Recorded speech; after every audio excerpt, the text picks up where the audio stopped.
मान्य नेता प्रतिपक्ष, what is the point of order? पहले पॉइंट ऑफ ऑर्डर एक्सप्लेन करना, भाषण बाद में। भाषण तो देता ही नहीं मैं। हाँ, नहीं भाषण बहुत देता ही नहीं। अध्यक्ष महोदय, what is the point of order? मेरा पॉइंट ऑफ ऑर्डर यह है कि जो एंट्री टैक्स हिमाचल प्रदेश में प्रदेश सरकार ने लगाया है, उसके कारण प्रदेश के राज्यों के साथ एक तरह का कन्फ्लिक्ट उत्पन्न हो गया है। और जो बॉर्डर का एरिया है हिमाचल का, उसमें हिमाचल के लोग भी प्रभावित हैं। प्रभावित होने के साथ वो नाराज हैं, गुस्से में हैं। और ये सिचुएशन ज़्यादा तब फ्लेयर अप हुई जब पंजाब के वित्त मंत्री ने विधानसभा के अंदर इस प्रकार से बात कही थी कि जहां हिमाचल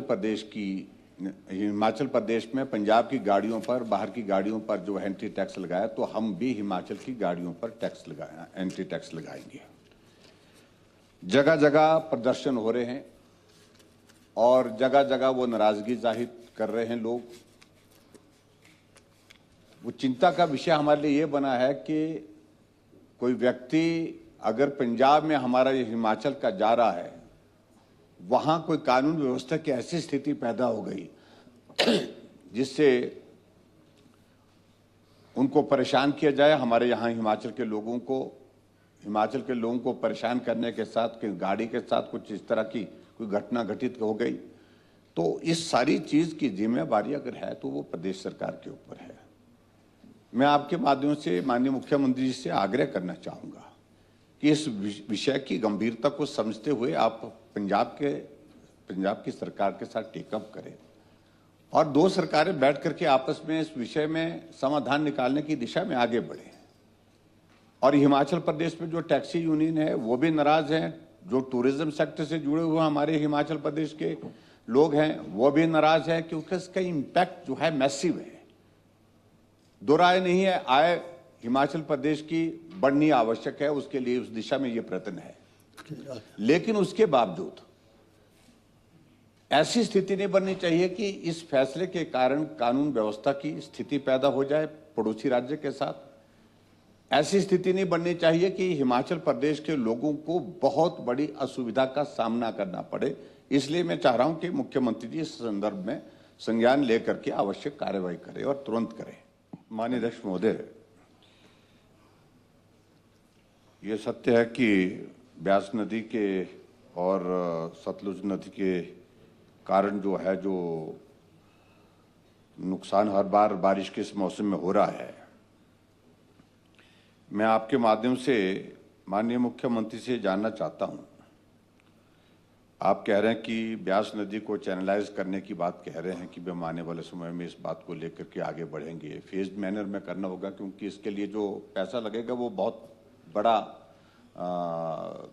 प्रोजेक्ट बनेगा वो। लेकिन अध्यक्ष महोदय, स्थिति ये आ गई है कि उसके बिना आने वाले समय में बहुत सारी बस्तियां आपके मनाली से लेकर के आगे तक, जहां तक ब्यास का रहता है प्रवाह, वहाँ जो जद में आ चुकी हैं जो बस्तियां, उनको बचाना कठिन है, बहुत मुश्किल है। क्या आप इस बात को लेकर के सुनिश्चित करेंगे कि फेज्ड मैनर में जहां जहां घनी बस्तियां हैं, जहां नुकसान इसके कारण ज़्यादा हो रहा है, घरों को नुकसान हो रहा है, ज़मीन को नुकसान हो रहा है और नेशनल हाईवे को नुकसान हो रहा है, उन पॉइंट्स को आप पहले प्राथमिकता के आधार पर लेकर के कुछ इसकी डीपीआर बना करके केंद्र के साथ टेकअप करेंगे? क्योंकि स्टेट के बस की तो स्थिति है नहीं है। एक तो मैं ये जानना चाहता हूँ, उस बात को सुनिश्चित करेंगे। दूसरा अध्यक्ष महोदय, मैं ये भी जानना चाहता हूँ, जो 2025 में जब आपदा आई थी जिसमें बहुत बड़ा नुकसान हुआ, और उस नुकसान के बाद जब सड़कें टूटी और ब्यास नदी ने अपना नेचुरल कोर्स बदल दिया, उस हालात में जो बहुत सारा मलबा, बहुत सारा रेत बजरा जो इधर उधर जो इकट्ठा हुआ था, उसको हटाने के लिए क्या सरकार ने मशीनें लगाई थी वहां पर? क्या उनकी प्रॉपर जो है वो एफसीए की परमिशन थी? अगर हां, तो वो मलबा गया कहां? सच्चाई अध्यक्ष महोदय है कि दर्जनों मशीनें बेतहाशा एक्सक्वेशन अपनी सुविधा के हिसाब से मनाली के नीचे ब्यास में कुल्लू से लेकर के नीचे तक जो है वो करने में लगे, रात दिन काम किया। लेकिन अभी तक ये मालूम नहीं वो लोग कौन थे जिन्होंने बड़े बड़े पोकलेन, जेसीबी और बड़ी बड़ी वो गाड़ियां लगा करके, ट्रक लगा करके वहां से वो मटेरियल उठाया। क्या सरकार को उसकी रॉयल्टी प्राप्त हुई है? क्या सरकार की अनुमति उस सारी चीज के लिए थी? ये अभी तक नहीं मालूम पड़ा कौन लोग थे, कितना उनने मटेरियल वहां से निकाला, क्या उसकी परमिशन थी, क्या उसकी रॉयल्टी आपको प्राप्त हुई, क्या वो नियम के मुताबिक हुई? अगर नहीं हुई है उसके बावजूद तो क्या उनके खिलाफ आप कार्रवाई करेंगे? लोग कौन थे वो लोग? बहुत बेतहाशा वहां पर मशीनें लगाई हुई थी, रात के पूरी रात वो वहां पर एक्सक्वेशन करते रहे, बल्बा निकालते रहे। क्या ये जानकारी आप देंगे? माननीय मुख्यमंत्री महोदय, अगर आप जानकारी है आपके पास, बहुत लंबा। माननीय अध्यक्ष महोदय, माननीय विपक्ष के नेता जयराम ठाकुर जी ने कहा कि हम, एक तो मैं कहना चाहता हूँ, चैनलाइजेशन की बात नहीं कर रहे हैं, हम तो सिर्फ ड्रेजिंग की बात कर रहे हैं। और जो ड्रेजिंग है उसमें हमने बोला कि फेज्ड मैनर में किया जाएगा। और जब आपदा आती है तो आपदा के समय जो भी, वैसे इस क्वेश्चन से पर्टेन नहीं है पर आपने बात की है, तो आपदा के समय जब हम करते हैं तो हमेशा ये कोशिश रहती है, किसी भी सरकार की होगी चाहे आपकी होगी, कि घरों को बचाया जा सके और घरों को नुकसान न हो, उस दृष्टिकोण से मशीनें लगती है और उसके बिल बनते हैं। अभी इस बारे में मुझे पूरी जानकारी नहीं है, कहाँ के क्षेत्र की बात कर रहे हैं। व्यक्तिगत किसी क्षेत्र की बात करेंगे तो मैं इनको आपको जानकारी सभा पटल में करता हूँ। ब्यास नदी बहुत लंबी है, मनाली से लेकर अब नूरपुर तक जाती है। स्पेसिफिकली कहाँ मैं बता, मंडी नूरपुर जाती है, जहाँ लगे आप पर्टिकुलर बताएंगे ना, क्षेत्र बताएंगे तो मैं आपको सूचना सभा पटल पर बनवा दूंगा।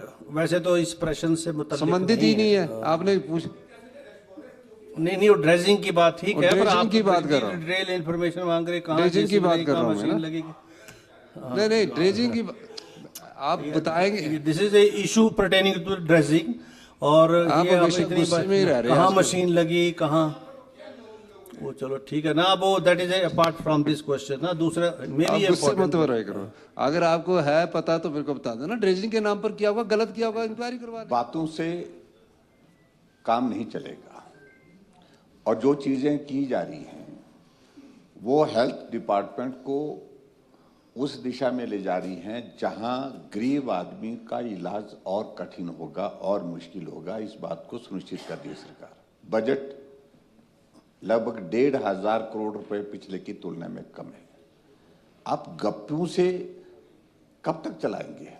गप्पे मार करके चलाएं। वो तो आगे क्या आपका सारी पहले भी, नहीं, आपने तो पहले भी यही बोला। आखिरकार मैं यही कहूंगा कि जो हमने कट मोशन लिए हम वापस नहीं लेने वाले हैं। अच्छा, ठीक है। लेकिन मेरा आपसे, आपके माध्यम से माननीय मुख्यमंत्री जी से निवेदन है कि स्वास्थ्य की स्थिति को सुधारने के लिए जो आवश्यक काम करने के लिए उस दिशा में करें, ना कि ऐसी मात्र घोषणाएं करके।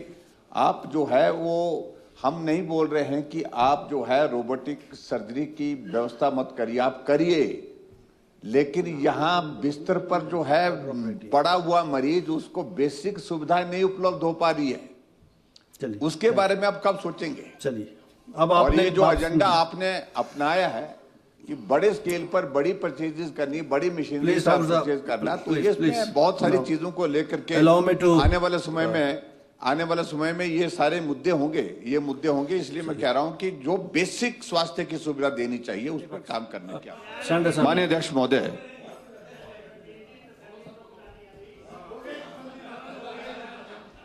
ये कट मोशन का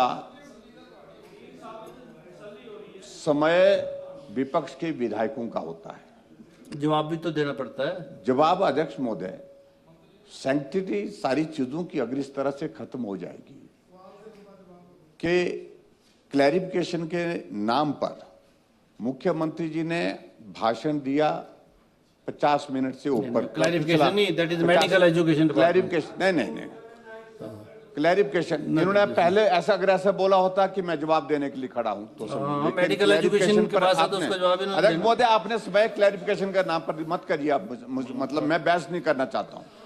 और अध्यक्ष महोदय, अगर जवाब देना था, व्यवस्था ये बनती है कि पहले मंत्री महोदय जवाब दें और उसके बाद कुछ पॉइंट्स अगर रहते हैं उनका जवाब जो है मुख्यमंत्री दे सकते हैं, कभी भी दे सकते हैं।